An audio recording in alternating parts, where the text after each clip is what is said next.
আসসালামু আলাইকুম। Ivy simple cooking চ্যানেলে আবারও আপনাদের সবাইকে স্বাগত জানাচ্ছি আজকের এপিসোড দেখার জন্য। আজ কোনো রান্না নিয়ে আসিনি।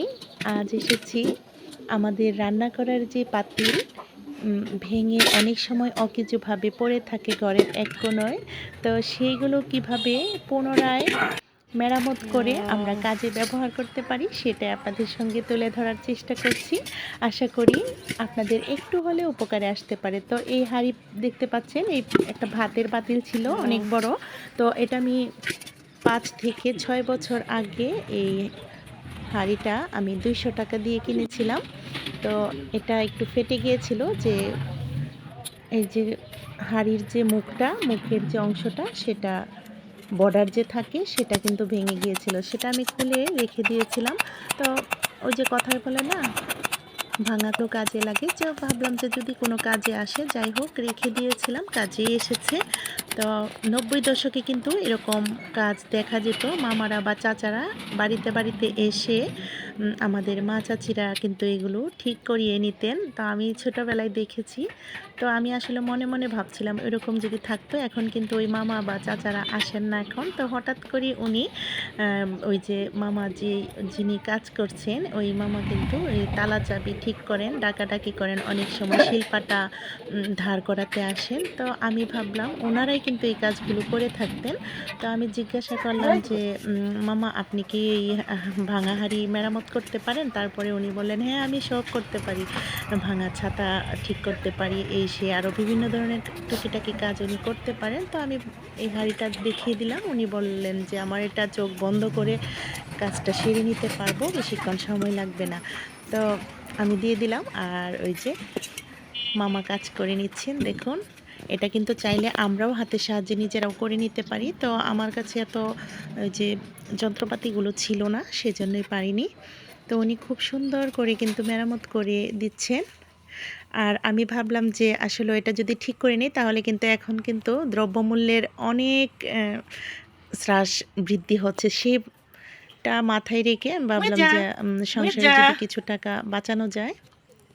তো আমার একটা হাঁড়ি প্রয়োজন ছিল গরম পানি করার জন্য। তো ভাবলাম যে এটা দিয়ে গরম পানি করা যাবে অন্তত। আর সেটা আপনাদের সঙ্গে শেয়ার করতে যাচ্ছি। আশা করি আপনাদের একটু হলেও উপকারে আসতে পারে।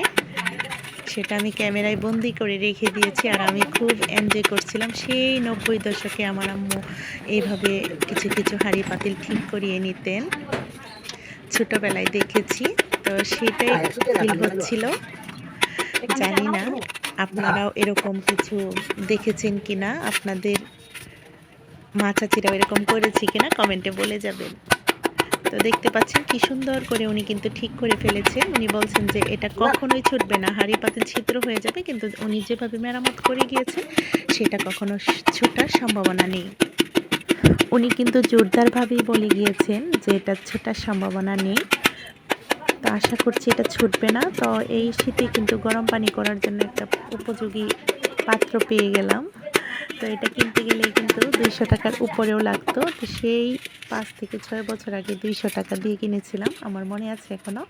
আর এই যে মামার যে সরঞ্জামগুলো দেখিয়ে দিচ্ছিলেন উনি, এই সরঞ্জামগুলো দিয়ে উনি এটা মেরামত করে নিয়েছে।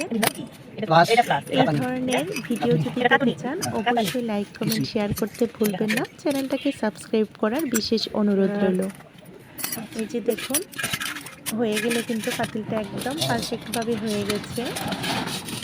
তো এটা খুব অল্প সময়ে কিন্তু মেরামত করে নিয়েছেন। তো চাচাকে ২০ টাকা দেওয়ার কথা ছিল, তো আমি খুশি হয়ে ১০ টাকা বেশি দিয়ে দিয়েছি। চাইলে কিন্তু এটাতে আমরা কোনো কিছু রান্না করতে পারবো, ভাতও রান্না করতে পারবো। তো আপনারা যদি চান যে পাতিল ছিদ্র হয়ে গেছে, মেরামত করতে পারছেন না, সেটা কিন্তু আমি নিজের হাতেও পারি, চাইলে কিন্তু আমি আপনাদের সঙ্গে শেয়ার করতে পারি। অবশ্যই কমেন্টে বলে যাবেন। তো আগামী ভিডিও দেখার আমন্ত্রণ রেখে আজকের মতো ভিডিওটা এখানেই শেষ করব। সবাই ভালো থাকবেন, সুস্থ থাকবেন, আমাদের পাশে থাকবেন, আমাদের জন্য দোয়া করবেন। বাড়ির ছোট ও বৃদ্ধদের প্রতি বিশেষ যত্নশীল হবেন। আল্লাহ হাফেজ। আসসালামু আলাইকুম।